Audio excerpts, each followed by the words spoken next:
Hello, I am author Eileen Schnabel, author of the Kep Westgard Time Travel to the American Revolution series. And one of the really fun things about studying history, among many, is that you start to see history repeat itself. So if you have been following the news, you know that currently China is sitting on a mountain of goods. In fact, I think I read that there were some ships being turned away from harbors because of the tariffs. They aren't able to sell the goods. In other words, they're sitting on a lot of goods and they don't have a market for them right now. Well, that is not new in history. So let's travel to 1773 and talk about what's happening in the colonies and the East India Tea Company. So they are sitting on 17 million pounds of tea. They are just swamped with it. Their warehouses are overfilling, partly because they're smugglers selling tea cheaper.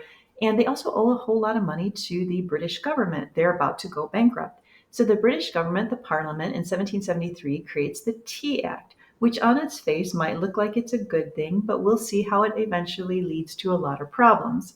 So this is the old way. Prior to 1773, East India Tea Company brings the tea mostly from China and India, and they have to sell it in Britain first to British merchants. Those British merchants then will sell it in the colony to colonial merchants, who will then sell it to your average guy on the street, who will buy it so that they can have their morning tea.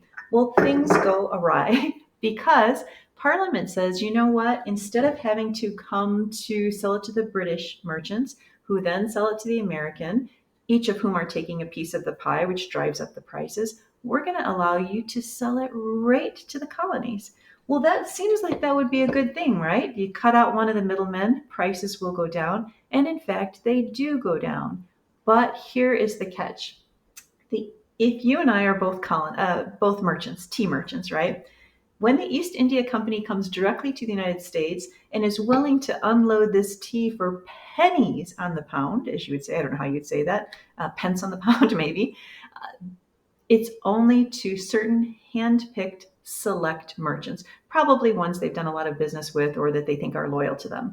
The problem is, so now I, as a merchant, am getting the deal of the century and I am stocking up on tea like you can't imagine. However, all the other merchants who bought tea at higher prices and aren't getting this fabulous deal are sitting on tea that they can't sell that cheaply. So I am undercutting everybody. And, you know, the average woman going out with her little purse and thinking, I just need enough money for my breakfast tea is probably going to go to the cheapest person so that they can save their colonial money.